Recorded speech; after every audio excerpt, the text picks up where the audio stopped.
what's going on, everybody? Welcome back to another Smackdown review video.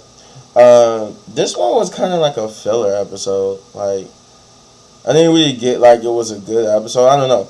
Maybe when maybe I'll give it a different score than I have in my head once I go through it again. But it didn't feel like pretty much anybody had anything to do. It was like, or I should say, it was no, like, other than a couple of matches, one in which got kind of messed up by an injury. There wasn't really no stakes in anything. It was just like, we'll just get through this week. They kicked off with Jey Uso, who welcomed everybody. Doing his usual, the main event. He's saying the main event, Jey Uso, is now in your city. But before he could continue any further than that, that's literally how the show opened. He literally opened the show by saying, they said, I think the announcer said, welcome everybody, saying, now in the ring, main event, Jey Uso. And then he really just, all he said was, main event, Jey Uso is now in your city, put the one up. And then literally Roman Reigns' music and hit and interrupted him. Roman basically scolded Jey for like opening up the show, saying that when the only person who opens up the show is Roman because this is his show. So now, and then he started saying how Jey is trying to be the tribal chief. Now he's doing things like the tribal chief would do, opening the show and all this type of stuff, saying that, telling the crowd that the reason why they love Jey and the Usos, once again, is because of him, and that it's because of him that Jey is the main event, Jey Uso, and that he called Jey selfish and stuff because Jey tried to basically blame Roman for like the breaking up of the bloodline and what happened to Jimmy. And he said, and Roman said, no, that's not on me, that's on you. You're not about to put that on me. He said what happened to Jimmy was because of you. That's what he said, because you being selfish. Because when Jimmy got hurt, look, what was the first thing you did? You were out here asking for championship matches and all this type of stuff. And that he told Jey that the only reason why he is who he is was because of him, and that the only reason why Jey could even be considered main event Jey Uso was because that Jimmy was hurt, and that he stole, like basically saying that he stole everything from Jimmy, because if Jimmy wasn't hurt, Roman probably would have made Jimmy his right hand man. And that he pulled a Paul Heyman saying, we're gonna play hypothetical like the wise man do. Let's say you do beat me. He said I'ma always be Roman Reigns, so I'ma always be able to do pretty much whatever I want. Even if I'm not the tribal chief and the champion, is that you take everything from me. But he said, if you lose, you gonna be a nobody. You gonna be outcast. Nobody in the family gonna want you. Blah blah blah blase. Everybody. He's basically saying everybody's gonna nobody's gonna remember you. Nobody's gonna want you. You be an outcast of the family. That's it. You're done. You're gonna have nobody. And then he asked Jey why he's so confident. What makes him so confident that he could beat him at SummerSlam, because he's telling him that he's not going to beat him, but what makes you so confident that you will? And he said, well, what makes me confident because I already did beat you. And he said at SummerSlam, I will beat you again. But there's more to this later on. We got the first match on the night, which is Rey Mysterio versus Santos Escobar for the right to face Austin Theory at SummerSlam. And this was a pretty good match. I'm not going to lie, it was a pretty good match. It was going back and forth between two good luchadors.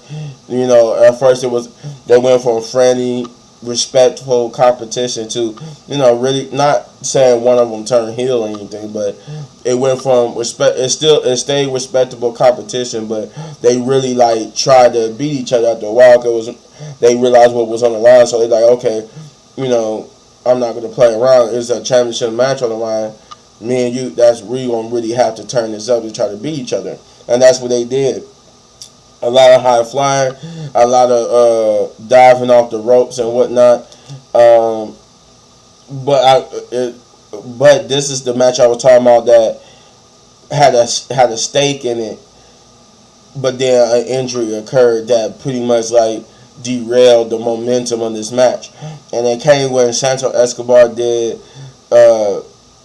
I don't know what you call it. I forgot what you call it, but he basically dived off in between the ropes on the outside to Rey Mysterio, who was on the outside, and it went to commercial break. And then when we came back for commercial break, all of a sudden we was told that there was an injury, that something was wrong with Rey Mysterio, and that both the medical person and the referee was checking on Rey Mysterio, and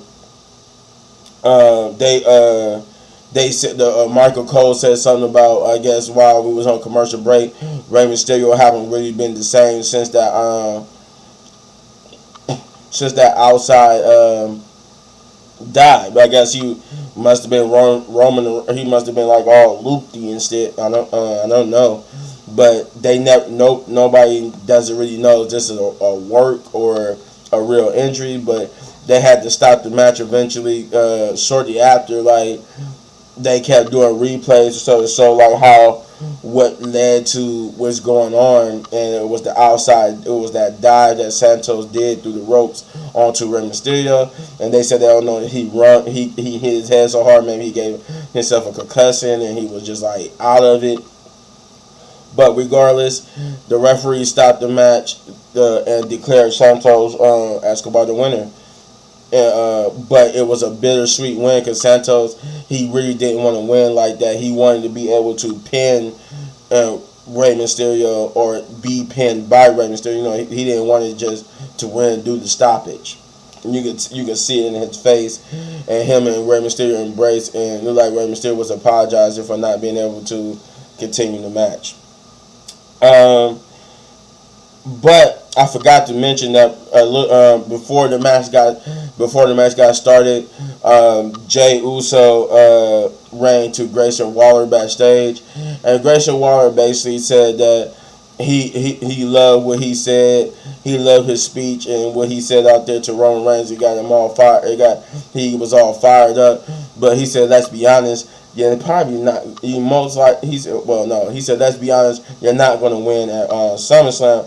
But when that happens, he said, I'm going to invite you on the Grayson Waller Effect show and give you that Grayson Waller rub.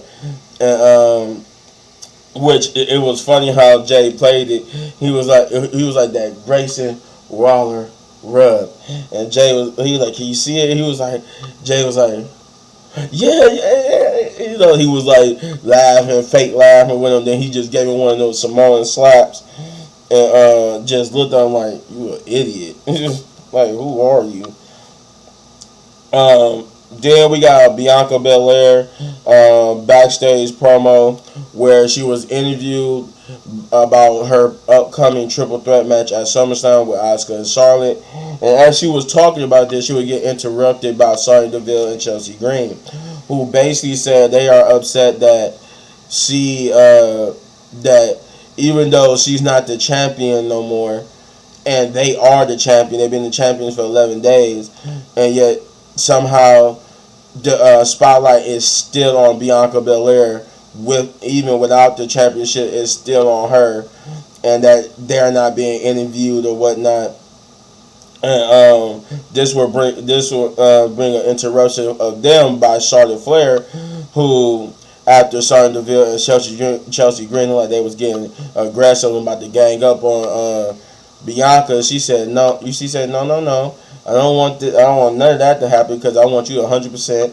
So how about me and you team up against them two? Against Chelsea and Sonya.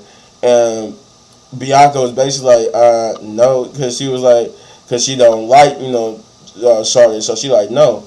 And Charlotte was like, well, you know what? That actually makes me want to do it even more. So she said, I'm going to go talk to Adam Page. And she said, wait, what? No. She said, that was not a yes.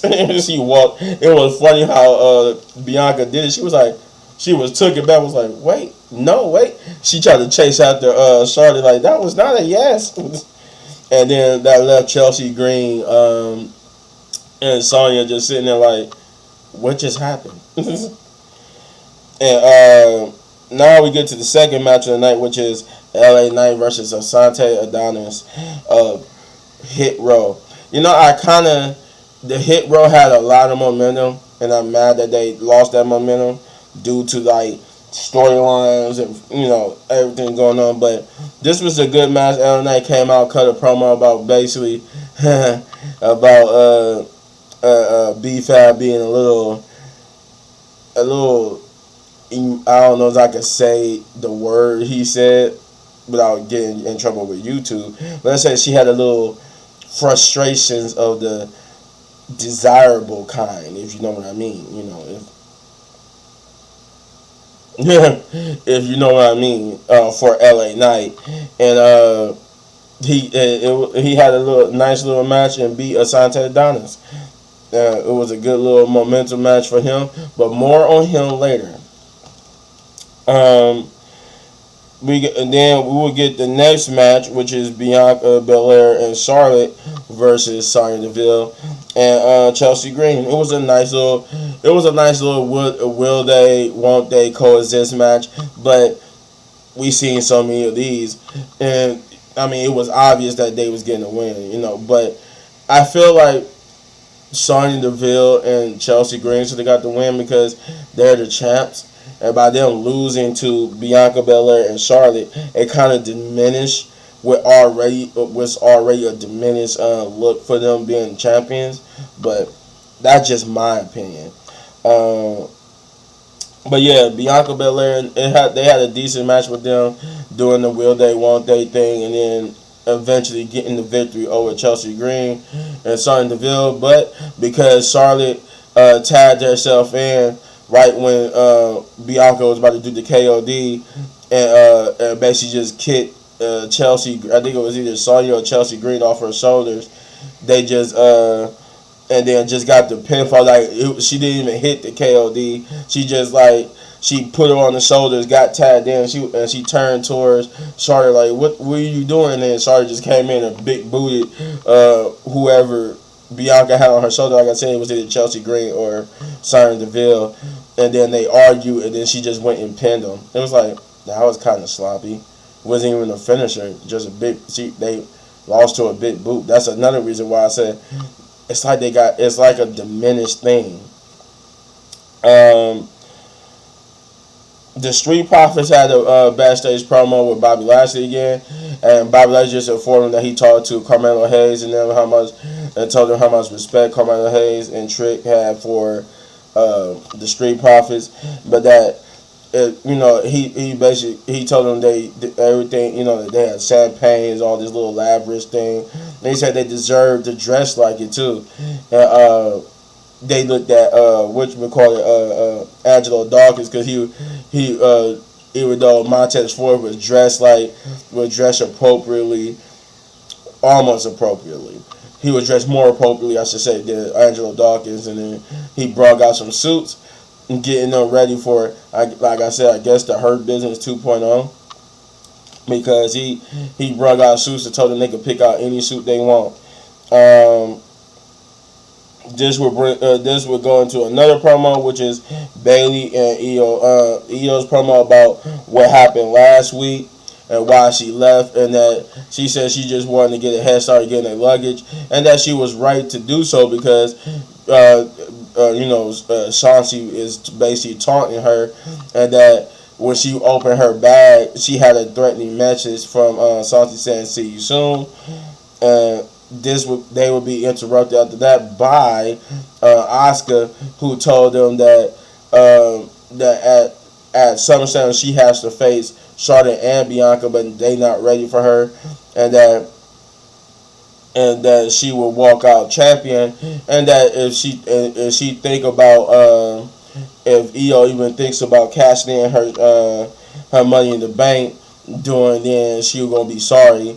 And Io just taunted her, saying that regardless who wins between the three, she will be walking out champion, which pissed off Asuka, which led to a funny moment between Asuka and Bayley because Asuka, Io just put the briefcase on her shoulder, laughing and walk away, and I think she went like this to her, and then Bayley tried to copy her, like, yeah. And Io was like, Asuka basically flinched at her like that, and Bayley was like, oh, okay. I'm like, he just turned Bayley into a dumb lackey. LA Knight and Sheamus, it was a lot of talking. LA Knight and Sheamus had a promo basically talking about how they wanted to be put into the match, that, you know, Santos should have to earn his way like they were supposed to, and he told them that he was going to put them in a battle royal at the SummerSlam, and then they was going to have a match. They was going to have some type of match next week on Smackdown, with Sheamus basically taunting LA Knight, saying that it takes more than having a good promo to beat someone, and that you gotta put your all into it, because all we do is have bangers after bangers after bangers. Finally, after all the talking, we get the match between Karrion Kross and Carl Anderson, which is from, I think, last week, I think that was last week or the week before, when Karrion attacked the OC while AJ was in his match, and then Carl just wanted to go out there by himself because he felt like he needed to do this by himself, which he put up a good fight against Karrion Kross, but Karrion Kross in the end hit him with a new finisher. I forgot what they said he was calling it. I was trying to remember, but I can't remember. He had a new finisher, and he hit him with it and beat Carl Anderson. And then we got to the main event, which is Jey Uso versus Grayson Waller.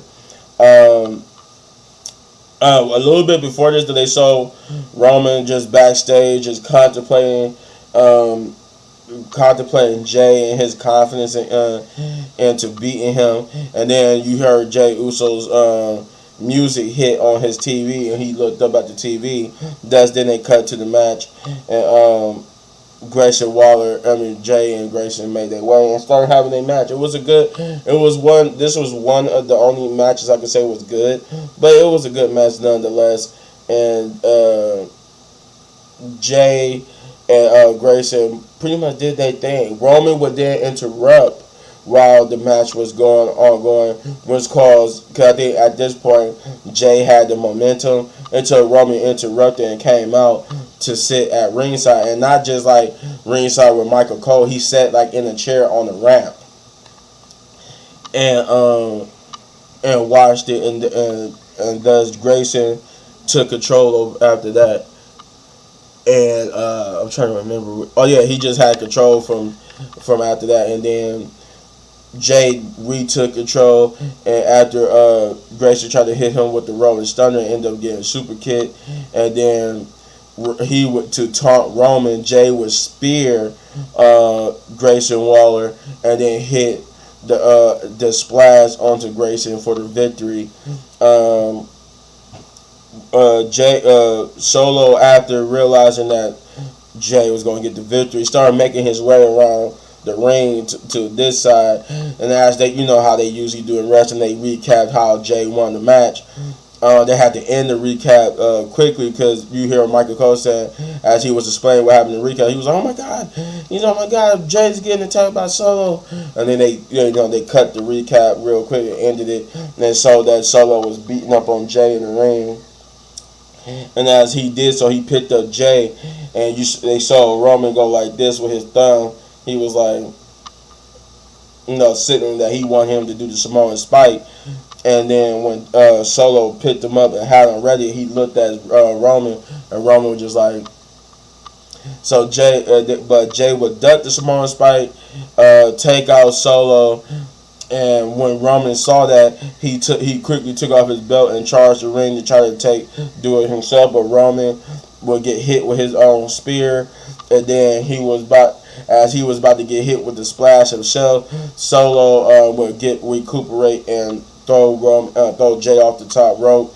Thus, Roman and Solo would beat down on Jay and hit him with a Samoan spike / spear combo after being taunted by the crowd that he got pinned. And then they do it one more time for good measure after the crowd keep taunting him to end the show. This was a good episode. Well, I won't say a good episode. I did say it was still a filler episode, with the fact that only thing I really enjoyed was the Santos and Jay match. Couple of good promos, but it was like it needed to be a lot more matches, and not more matches, a little bit more state. I don't know. It felt like the matches fell flat, and then the promos was kind of flat. I'm going to give this episode of Smackdown I was going to give it a 6, but I'm just going to give it a 5 out of 10 big ups, because it just didn't. It felt like an average. Didn't feel like an above average show. It just felt like an average show.